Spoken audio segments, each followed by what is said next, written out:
오늘은 사도행전 16장 1절에서 10절 말씀을 가지고 뜻하지 않는 곳에 뜻이 있다, 이런 말씀으로 함께 은혜를 나누고자 합니다. 우리는 세상을 살아가면서 내가 원하는 대로, 내가 계획하는 대로 일이 잘 진행되기를 바랍니다. 그런데 우리 뜻대로 되지 않을 때가 많지요. 우리 뜻대로 되지 않을 때는 실망도 크고 때로는 좌절하기도 합니다. 하지만 하나님의 뜻은 내가 계획한 일이 하나님이 원하시는 그 길이 아니기에 다른 길을 열어놓으실 수가 있다는 것입니다. 한쪽 문이 닫히면 우리는 보통 끝났다고 생각합니다. 그런데 우리가 믿음의 눈을 열어서 보면 한쪽 문이 닫히면 끝난 것이 아니라 하나님은 저쪽 다른 문을 예비해 두고 계십니다. 우리는 하나님을 믿기 때문에 우리 삶에 어떤 일이 벌어져도 좌절하지 않기를 바랍니다. 좌절하다가도 벌떡 일어납니다. 우리는 하나님을 믿기 때문에 좌절의 늪에 빠져서는 결코 안 됩니다. 그냥 하나님이 좌절하게 하시면 잠시 좌절했다가 일어나면 됩니다. 순종하면서 따라가면 됩니다. 오늘 바울에게도 이러한 일이 일어났습니다. 바울이 2차 전도 여행을 시작하게 된 이유는 1차 전도 여행 때 복음을 전했던 그 지역의 성도들을 재방문하기 위해서 2차 전도 여행을 준비했습니다. 그런데 우리가 지난주에 살펴봤던 것처럼 뜻하지 않게 바울과 바나바가 갈라지게 되었습니다. 이 바울과 결별한 바나바가 먼저 1차 전도 여행의 첫 번째 방문지였던 이 구브로 섬을 향해 먼저 출발했습니다. 그러니 이 바울은 똑같은 노선으로 가면 또 만날 수도 있잖아요. 거꾸로 올라갑니다. 그래서 이 육로를 통해서 현재 튀르키예 지방으로 가서 배를 타고 구브로로에서 다시 이렇게 빙 돌아왔던 1차 전도 여행 때와는 달리 이번에는 이 동쪽에서 서쪽으로 진행하면서 움직였습니다. 2차 전도 여행을 시작하면서 바울은 이제 더베와 루스드라를 다시 찾아갔습니다. 자, 우리 읽어보았던 1절, 2절 다시 한번 보시겠습니다. 바울이 더베와 루스드라에도 이름에 거기 디모데라 하는 제자가 있으니 그 어머니는 믿는 유대 여자의 아버지는 헬라인이라. 디모데는 루스드라와 이고니온에 있는 형제들에게 칭찬받는 자니. 자, 이렇게 바울은 자신의 생명을 아끼지 않고 오직 복음에 대한 열정으로 이렇게 더베를 거쳐서 루스드라에 도착했습니다. 한번 지도 보십시오. 가까이 있습니다. 자, 더베를 거쳐서 루스드라에 도착했을 때 아주 놀라운 일이 일어납니다. 만남이 이루어집니다. 놀라운 만남이 기다리고 있었습니다. 바울은 디모데와 이제 갈라지게 됐고 신라와 예루살렘에 있는 신라를 데리고 와서 함께 이제 2차를 선교지를 떠나고 있는데 디모데라는 젊은 청년을 만나서 이 바울의 동역자가 된 것입니다. 누가는 이 사도행전의 저자 누가는 디모데에 대해서 그의 가문과 됨됨이에 대해서 아주 잘 소개하고 있습니다. 우리가 본 여기 1절에서 2절 사이에 보면 이 디모데가 누구인지 잘 소개하고 있습니다. 디모데가 누구입니까? 첫 번째는 제자라고 합니다. 이 루스드라에서 바울이 디모데를 자신의 동역자로 선택하고 함께 갈 때 당시 이 디모데의 나이를 성경학자들은 한 18살 정도? 그러면 우리나라로 생각하면 고등학교 3학년이나 뭐 빨라도 대학교 1학년 정도 이렇게 해당하는 나이입니다. 그런데 이렇게 어린 젊은 디모데를 제자라고 소개하고 있습니다. 누구의 제자? 예수 그리스도의 제자라는 말이지요. 1절에 보면 디모데라는 제자가 있으니, 자, 제자, 젊은 아주 어린 제자입니다. 그런데 있으니, 이 말은 이 헬라어 동사로는 미완료형입니다. 이 미완료형은 헬라어 문법에서는 계속 되어지는 행동을 말합니다. 계속, 그냥 한 번에 끝나는 것이 아니라 계속 되어지는 것입니다. 이 말은 디모데가 예수님의 제자로 산 것이 그냥 한순간인 것이 아니라 쭉 계속적으로 예수님의 복음을 듣고 믿은 후에 예수님의 제자로 잘 성장해 왔다는 그러한 뜻입니다.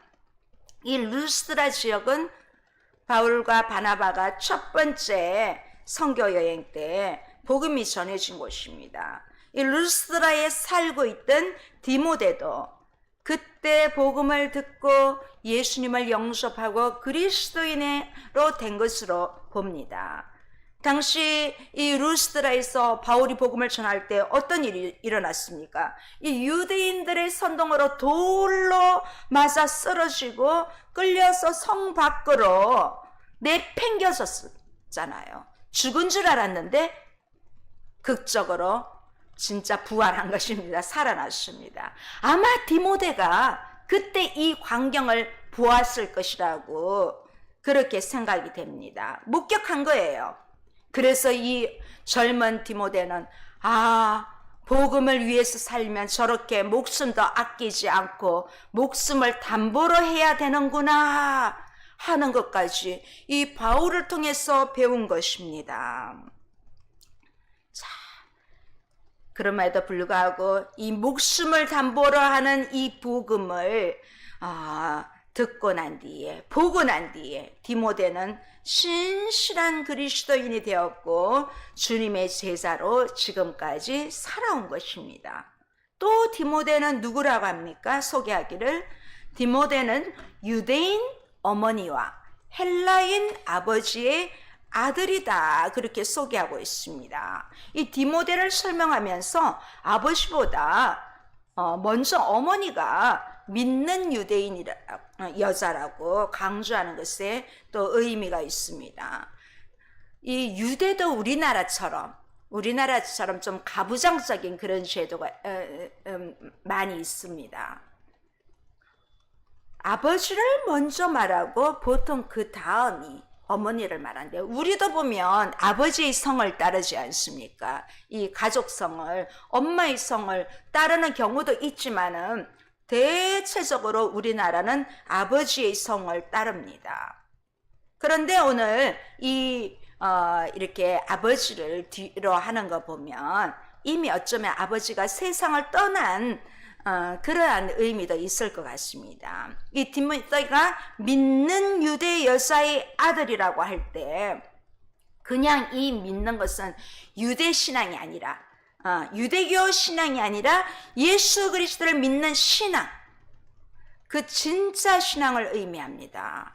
이것은 바울이 디모데에게 쓴 이 두 번째 편지이자 자신이 쓴 마지막 편지가 디모데후서입니다. 이 디모데후서는 바울이 순교 직전에 마지막 쓴 편지입니다. 거기에 보면 1장 5절에서 디모데의 어머니 이름이 나옵니다. 오늘은 엄마, 아빠 이름이 안 나오지만 엄마 이름은 유니게, 이미 신자였다고, 이미 믿는 사람이었다고 말합니다. 그리고 디모데후서 1장 5절에 보면 외할머니, 외조모 로이스까지 나옵니다. 이 로이스와 어머니 유니게의 믿음을 이어서 신앙생활을 잘하고 있었다고 오늘 이 바울은 디모데를 그렇게 소개하고 있습니다. 이런 믿음의 집안에서 귀한 믿음으로 잘 자라서 지금 이제 루스드라에서 만났을 때 하나님의 예수 그리스도의 제자로 살아가고 있었던 것입니다. 그 다음 또 어떻게 소개하고 있습니까? 이 디모데는 2절에 보니까 루스드라와 이고니온에 있는 형제들에게 칭찬을 받는 자로 소개하고 있습니다. 이 할머니와 어머니로부터 믿음이 위에서 아래로 전수된 것뿐만 아니라 이 디모데의 믿음은 옆으로 다른 사람들과 수평적인 관계까지 잘 맺고 있다는 이런 신앙이라는 것입니다. 정말 이 10계명이 그렇지 않습니까? 우리가 수직적으로 하나님을 믿음으로 섬기고 또 수평적으로 이웃과 서로 사랑을 나누며 또 칭찬받는 것이 우리 그리스도인의 참다운 모습인데 오늘 디모데가 그 모습을 그대로 이 수직관계가 잘 되고 있다는 것입니다. 이 디모데는 자기 고향인 루스드라뿐만 아니라 그 옆 동네 거의 한 30마일 정도 떨어져 있는 이고니온까지 칭찬을 받고 있다는 것입니다. 지금이야 뭐 차로 가면 30마일 금방이지요. 그렇다고 해서 저도 수원에 와서 이제 아직 그리 오래되진 않았지만 몇 교회가 있습니다. 그런데 이 교회에 어떤 성도가 있고 칭찬받을 만한 사람이 있다 잘 모릅니다, 저도. 그런데 이 디모데는 이 루스드라에서 거의 30km 이상 떨어진 이고니온에까지 아주 좋은 사람으로 칭찬받고 있는 것입니다. 자, 이 칭찬받다도 앞에서 말한 것처럼 그 헬라어 동사 원문에는 이 미완료형입니다. 이 디모데가 한두 번 좋은 일에서 착한 일에서 칭찬받은 것이 아니라 쭉 계속적으로 칭찬받는 그런 사람이라는 것입니다. 자, 디모데는 이렇게 나이가 어렸음에도 불구하고 바울과 함께 복음을 전하는 동역자로 칭찬받는 사람이라는 것입니다. 참 우리 주변에도 이 디모데 같은 이런 젊은 청년들이 많았으면 좋겠습니다. 자, 나이가 어렸음에도 불구하고 이 바울의 눈에 띄었다는 것입니다. 바울의 눈에 띄었다는 것입니다. 자, 이때부터 지금부터 이 바울이 생애 내내 이 디모데는 바울의 동역자가 되었습니다. 바울이 기록한 곳마다 디모데를 정말 많이 언급했습니다. 이 바울은 항상 나 바울과 디모데는 이런 말이 서신에 많이 있습니다. 바울 서신에 많이 있습니다. 특히 신약 성경 가운데 이 디모데전서와 디모데후서는 이 바울이 세월이 흘러서 나중에 에베소 교회에 담임 목사로 이 목회를 하고 있는 그 디모데에게 보낸 편지입니다. 바울은 자신의 편지 속에서 디모데를 아들이라고 불렀습니다. 바울이 사역을 하면서 정말 수많은 동역자들이 많이 있었습니다. 그런데 이 바울은 물론 결혼하지 않았습니다. 육신적으로는 결혼하지 않지만 영적으로 낳은 아들이 둘 있습니다. 그 첫 번째가 디모데입니다. 두 번째가 디도입니다. 둘은 아들이라고 했습니다. 이 디모데후서 전후서와 디도서는 자신의 아들과 같은 동역자들에게 쓴 목회 서신입니다. 그래서 우리는 디모데전서, 디모데후서, 디도서를 목회 서신이라고 특별히 합니다. 자, 그런데 이런 디모데를 만나고 난 뒤에 한 가지 문제가 생겼습니다. 우리 3절 한번 보시겠습니까? 바울이 그를 데리고 떠나고자 할새 그 지역에 있는 유대인으로 말미암아 그를 데려다가 할례를 행하니 이는 그 사람들이 그의 아버지는 헬라인인 줄 다 알미러라. 자, 앞에서 헬라인 아버지와 유대인 어머니에게서 태어난 디모데는 이 보는 시각에 따라서 유대인으로 볼 수도 있고 또 헬라인으로도 볼 수 있습니다. 목의 집단에서는 유대인으로 볼 수 있고 북의 집단에서는 헬라인으로 볼 수가 있습니다. 자, 그런데 이 바울이 항상 전도를 하면서 복음을 전하면서 유대인에게는 유대인같이 되고자 하는 마음이 있고 또 율법 없는 이방인에게는 율법 없는 자같이 되고자 했던 그런 약간의 신념이 있었는데 이 바울에게 있어서 디모데같이 요쪽 저쪽 요런 태생을 가진 디모데가 아주 적지 않게 도움이 될 것이라고 생각한 것입니다. 두 계통의 사람들과 다 교류하니까 일단 언어부터 다 되지 않습니까? 다 이렇게 하니까 디모데가 아주 좋은 젊은 또 젊었지 않습니까? 동역자로 이렇게 세우고자 한 것입니다. 그런데 이런 유대인이면서 헬라인 핏줄을 갖고 있는 디모데를 같이 전도할 생각을 하니까 이 유대인들에게 뭐가 걸립니까? 이 할례가 뭔지 늘 이렇게 할례 문제가 마음에 걸린 것입니다. 이방인들에게는 전혀 할례가 중요하지 않지만은 유대인들에게는 아주 핵심적으로 중요한 문제에 걸려 있습니다. 그래서 바울이 디모데에게 할례를 행했습니다. 이 할례를 행했다는 것은 구원의 조건으로서가 아니라 복음 전파의 방편으로 디모데에게 할례를 행하고 그런 다음에 바울은 디모데를 동역자로 부른 후에 이제 길을 떠나 여러 성으로 갑니다.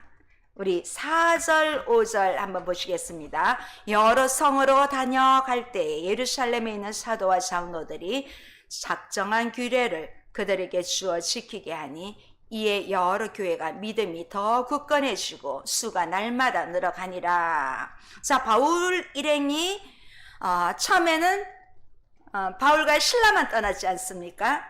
이번에는 이 루스드라에서 디모데를 만나서 3명이 되었습니다. 디모데의 역할은 아마도 1차 전도 여행 잠시지만 함께했던 이 마가와 같은 역할을 처음에는 하지 않았을까요?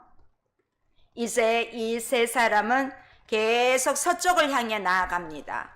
여기 4절에 보면 여러 성이랑 어떤 성을 말할까요? 그들이 거쳐온 더베, 루스드라, 이고디온을 비롯해서 또 서쪽에 위치한 여러 소아시아 도시들을 의미할 거예요. 이 바울은 여러 성을 다니면서 예루살렘에 있는 사도와 장로들이 작정한 규례를 지키도록 그렇게 말하고 있습니다. 이 규례들은 앞서 15장에서 예루살렘 공의회에서 결정한 내용들을 의미합니다. 자, 이러한 결정 사항을 전달했을 때 오늘 2가지 놀라운 결과가 나타납니다. 5절에 보면 여러 교회가 믿음이 더 굳건해졌다. 믿음이 굳건해졌다. 또 둘째는 수가 날마다 늘어간다. 이렇게 아주 좋은 현상이 일어나고 있습니다. 이 5절의 말씀 보면 교회에 속한 성도들이 늘어났다. 이런 뜻일 수도 있고 교회의 수가 더 많아졌다. 이런 뜻일 수도 있지만은 분명한 것은 이전에 예수님을 모르던 많은 이방인들이 특히 헬라파 사람들이 믿고 그리스도인이 되었다는 그러한 뜻입니다. 이처럼 이방 교회들은 믿음이 더 견고해지고 내적 부흥과 수가 늘어나는 내적, 외적, 내외로 다 강하여진 그런 것을 경험하고 있습니다. 그런 성장하는 가운데 이제 바울은 이방 전도 사역의 대전환을 가져오는 운명적인 사건을 만나게 됩니다. 자, 우리 6절 7절 한번 보시겠습니다. 성령이 아시아에서 말씀을 전하지 못하게 하시거늘 그들이 부르기와 갈라디아 땅으로 다녀가 무시아 앞에 이르러 비두니아로 가고자 애쓰되 예수의 영이 허락하지 아니하는지라. 자, 이제 6절에서 10절은 바울이 드로아에서 본 이 마게도냐인의 환상과 바울의 전도 여행, 이 진로가 변경되는 기사가 누가는 기록하고 있습니다. 바울은 성령의 강권으로 계속해서 이 아시아로 향하려던 계획을 바꾸어서 그 진로를 유럽으로 향했습니다. 어쩌면 오늘 이 말씀은 유럽 복음화의 출발점이 되는 아주 중요한 부분이라고 할 수 있습니다. 오늘 본문에는 성령이 어떤 방법으로 바울에게 뜻을 전했는지 특별하게 언급되지는 않습니다. 단지 누가는 그 결과만 언급하고 있습니다. 또한 이 일로 인해 바울이 지금 어떤 심리적인 반응을 일으켰는지 그 부분도 언급하지 않습니다. 그러나 어떻게 합니까? 못하시게 하거늘, 성령이 아시아에서 말씀을 전하지 못하게 하시거늘, 이 동사는 반대하다, 금지하다, 거절하다, 좀 매우 강력한 그러한 의미를 쓰인 것을 보면 성령께서 강권적으로 막고 있다는 것을 여기 못하게 하시거늘, 이 말에서도 알 수 있습니다. 이 아시아의 전도 사역을, 아시아의 말씀을 전하지 못하도록 계속적으로 막고 있다는 것입니다. 이렇게 전도 여행은 특별히 완전하게 성령께 의지하고 순종하는 이 바울의 또 참다운 하나님의 사역자의 자세를 보게 됩니다.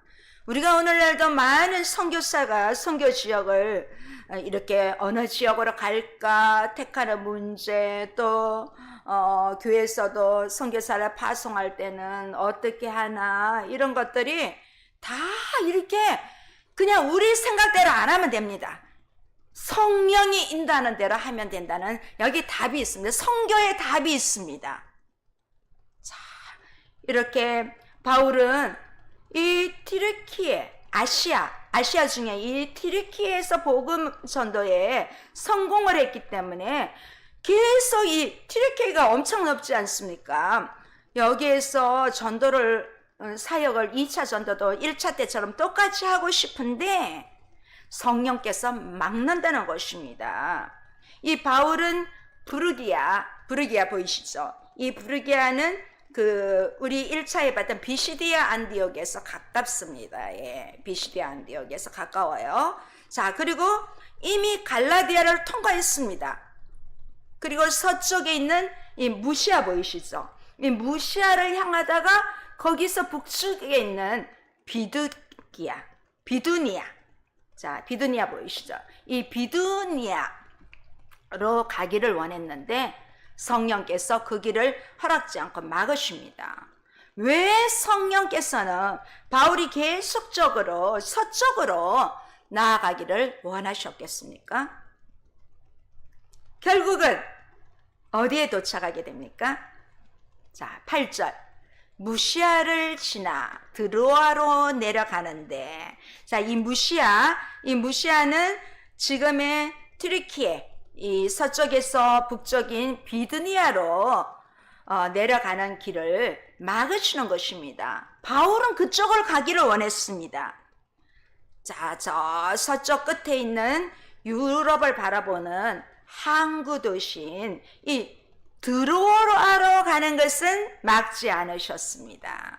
이 무시아는 그 행정 단위의 이름이 아니라 종족의 이름에서 유래한 이 풍속적인 지명입니다. 우리가 구약 성경을 보면 무시 종족이 있습니다. 이 무시 종족, 바로 이런 어떤 종족의 이름에서 좀 풍속적인 지명이기 때문에 그 경계선을 엄밀하게 규정하기는 어렵습니다. 바울은 이때 이제 부르기아를 통과해서 비두니아로 가는 길에 자 이제 무시아 그 서쪽 경계선에 도착했어요. 자 그곳에서 이제 비두니아로 가고자 하였으나 하나님의 뜻이 바울을 막았으므로 이제 바울은 남쪽으로 난길을 통해서 어디로 갑니까? 무시아를 지나 드로아로 내려가고 있는 것입니다. 이 드로아는 소아시아의 유명한 도시입니다. 왜냐하면 이곳은 마게도냐와 그리스 또 이 소아시아를 연결하는 중요한 항구입니다.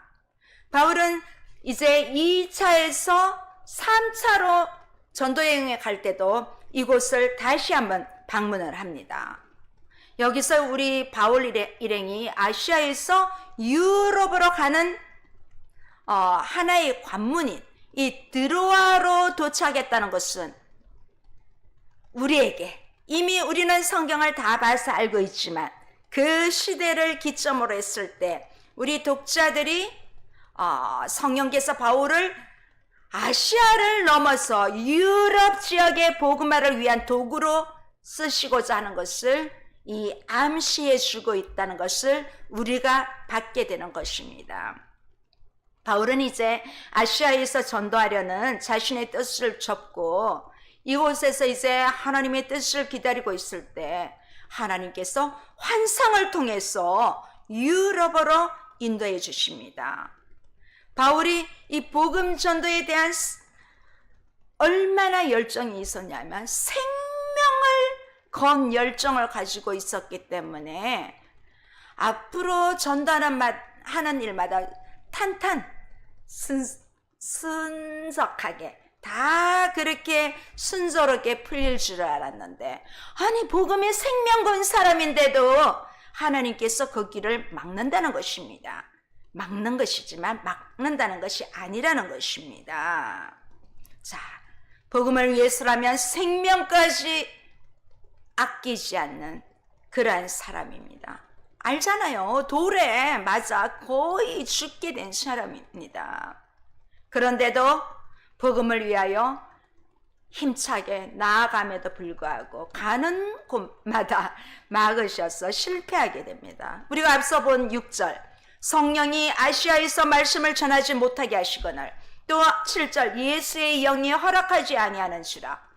정확하게 무슨 뜻인지 잘 알 수는 없지만 그냥 성경을 평면적으로 액면 그대로 이야기하기 때문에 그 문맥에서는 우리가 구체적인 상황은 잘 이해할 수가 없습니다. 어쨌든 그것이 중요한 것이 아니라 성령이 다른 길을 열어놓으셨다는 것입니다.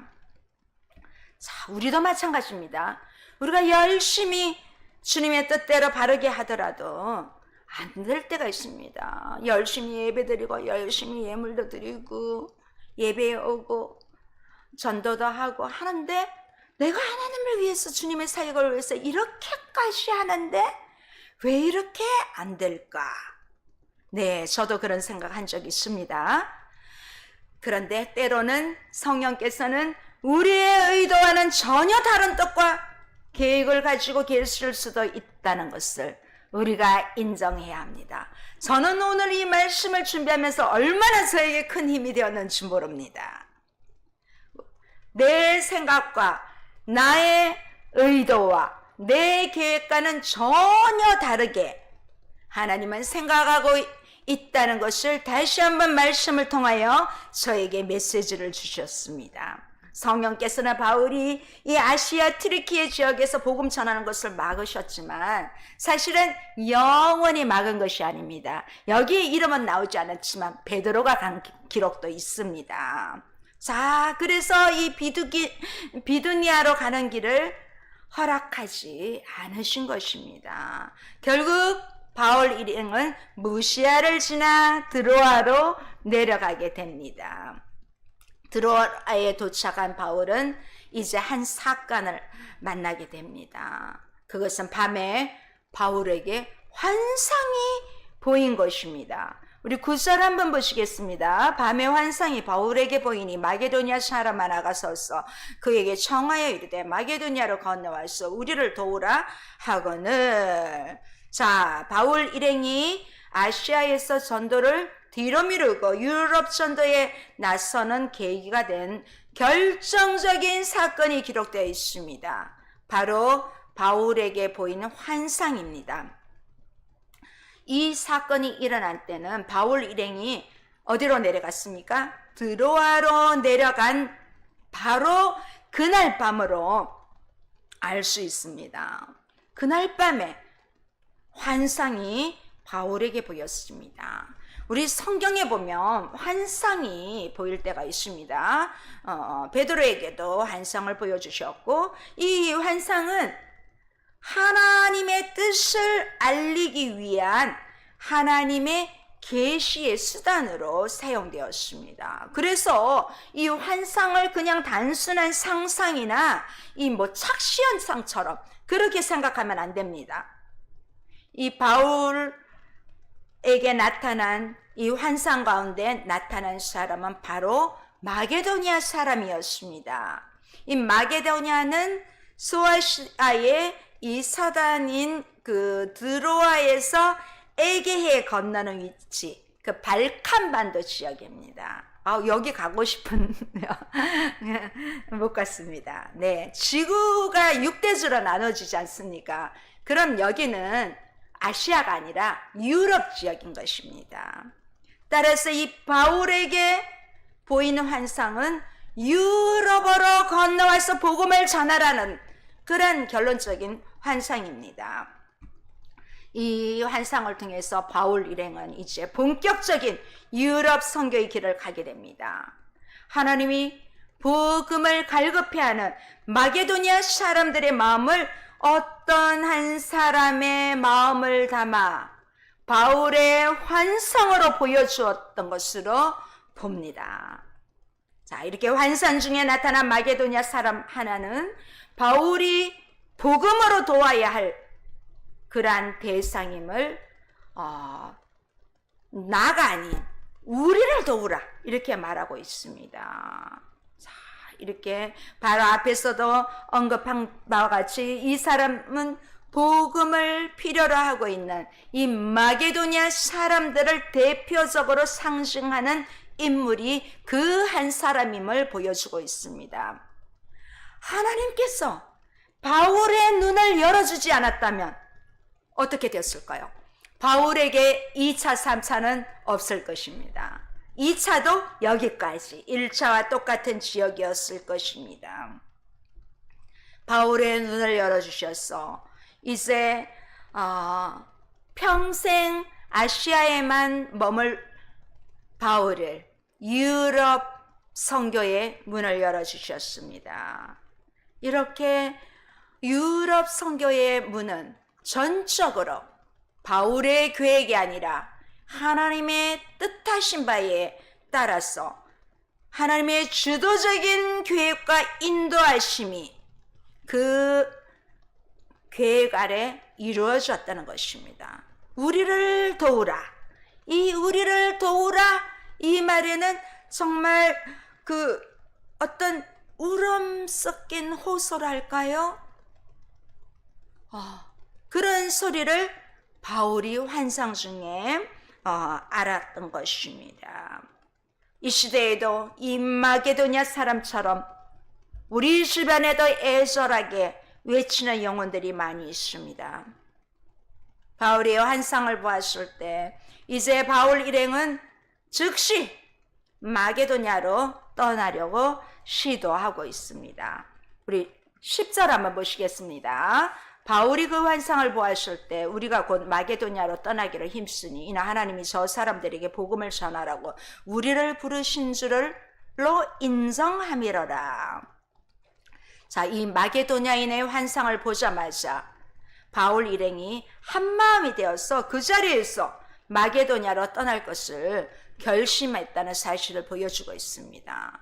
아시아로 가는 길을 막으시는 성령의 간섭과 아시아 건너편 유럽의 입구인 마게도냐의 사람이 환상 중에 나타나 도와달라고 하는 이 일련의 과정을 통해서 바울은 하나님이 자신을 아시아가 아닌 유럽으로 부르시는 것을 이제 확신할 수 있었습니다. 그래서 그 부르심에 즉각적으로 순종한 것입니다. 여기 보면 이제 이 환상을 보고 드로아에서 떠나려고 하는데 여기 10절에 보면 이 눈에 띄는 단어가 있습니다. 바울이 그 환상을 보았을 때 우리가 누굴까요? 지금까지는 바울이, 바나바가, 바울과 실라가, 디모데가 그들이 이런 좀 약간의 3인칭을 썼는데 이번에 여기서는 우리가입니다. 왜 우리가로 했을까요? 우리 사도행전을 누가 썼지요? 누가가 썼습니다. 누가. 자, 결국은 지금 이 자리에 이 드로아에서 의사인 누가가 바울의 2차 전도 여행에 합류되었다는 것을 보여주고 있습니다. 다른 때는 보통 그들이 바울이 이렇게 나오는데 여기서는 우리가, 이 사도행전에는 가끔 이 우리가 이 때가 있습니다. 자, 여기서 이 떠나기를 힘썼다. 자, 우리가 곧 마게도냐로 떠나기를 힘썼다. 이 말도 바울 일행이 아주 긴박하게 행동했다는 것을 보여주고 있습니다. 이렇게 즉각적으로 반응하게 된 것은 하나님께서 이 마게도냐 사람에게 복음을 전하라고 자기들을 부르신 줄 이제 인정했기 때문입니다. 우리를 부르신 줄로 인정함이라. 여기에 우리가 2번 나오죠. 예. 자, 이 그리스, 이 마게도냐가 그리스 쪽에 있지 않습니까? 이 그리스는 특히 둘로 나뉘어져 있습니다. 그리스는 이 북쪽에는 그 마게도냐가 이고 이 남쪽은 주로 아가야 지역입니다. 이 마게도냐의 수도는 데살로니가입니다. 또 아가야 지방의 수도는 고린도입니다. 사실은 이 데살로니가가 조금 크고 고린도는 작습니다. 고린도에 가면 운하가 있어요. 사실 운하라면 엄청 커야 되잖아요. 근데 운하가 이렇게 다리 위에서 보일 정도입니다. 네, 어떻게 하냐고요? 제가 가봤습니다. 네, 그렇습니다. 결국 이 2차 때 유럽으로 넘어감으로써 이 여기 지도에 보이죠. 빌립보, 데살로니가, 베레아, 또 아테네, 고린도까지 가게 되는 문이 열리게 된 것입니다.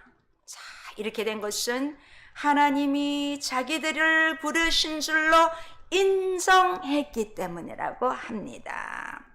자, 여기서 마게도냐 사람들의 환상을 보며 만약에 이 꿈인가 생시인가 바울을 비롯해서 일행이 그냥 가볍게 무시하거나 끝났다면 유럽 전도의 문은 열리지 않았습니다.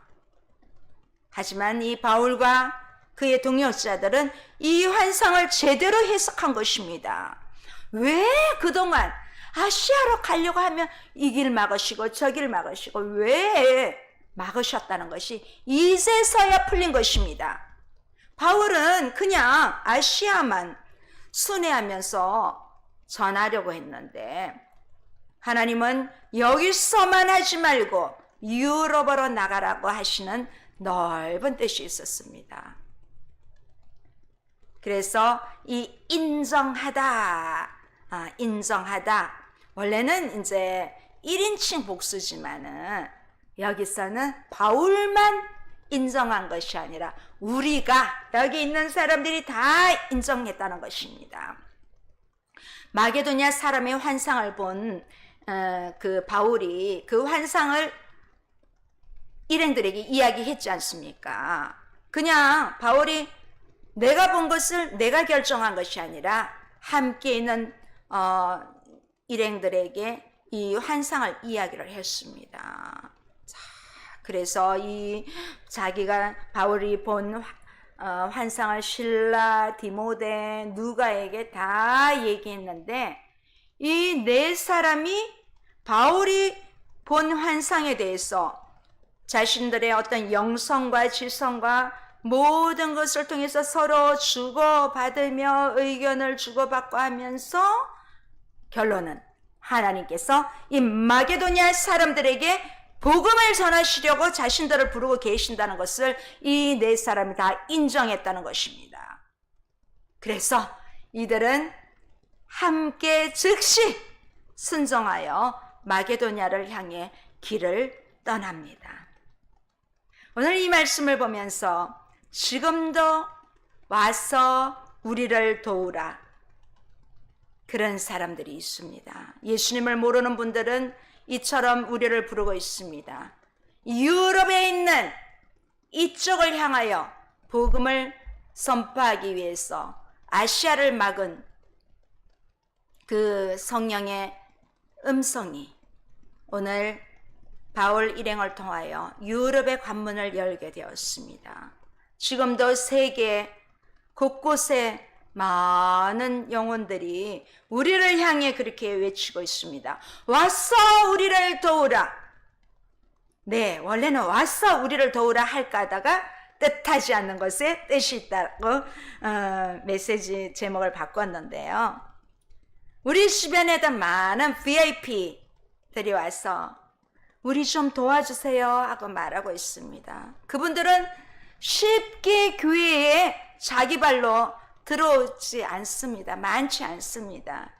엊그제 금요일에도 오전에 한 타임, 또 점심하고 좀 늦은 오후에 한 타임, 인근교회 목사님, 연세 드신 목사님 저희 교회 전도를 늘 도와주시는데 목사님하고 전도를 두 차례, 그날 34도 막 그렇게 35도 하는데도 그래도 우리 교회 밑에 큰 공원이 있는데 거기에 보면 한쪽은 또 이렇게 조금 나무가 이렇게 있어 그늘이 있었어. 항상 갈 때마다 꼭 한 사람은 만나야 할 사람들을 만나게 하시더라고요. 그래서 참 한 분을 만났는데 다 믿는 집안에 결혼했는데 자기만 연애를 했어. 72세신데 연애를 해서 믿지 않는 집에 가서 너무너무 고생한다고 그 얘기 하셨습니다. 그러면서 막 우셨어요. 그래서 나중에 이제 또 기도해드렸더니 더 우시더라고요. 자, 그런 분들이 쉽게 교회까지 나오기는 쉽지 않습니다. 그럼에도 불구하고 나가면 많은 VIP들이 우리를 기다리고 있습니다. 자, 이 바울과 동역자들은 성령을 통해서 이 음성을 듣고 이제 유럽에 복음의 문이 열렸습니다. 우리도 보면 저에게 하는 말입니다. 내가 보지 못하는 다른 문이 열려 있다는 것입니다. 하나님은 모든 문을 다 닫지는 않으십니다. 우리가 시험을 당했을 때도 우리가 감당할 만큼 그만큼만 주신다고 하셨습니다.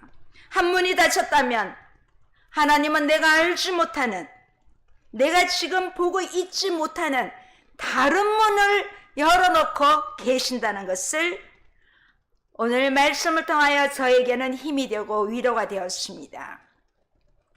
그래서 하나님이 열어놓으신 길을 찾아야 합니다.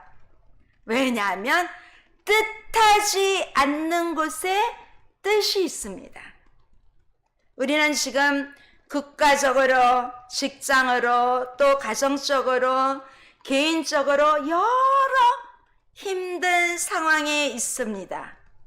그러나 하나님은 뜻하지 않는 곳에 분명히 하나님의 뜻이 있다는 것을 오늘 이 바울 2차 선교 여행을 시작하면서 우리에게 주는 강력한 위로의 메시지가 되었습니다.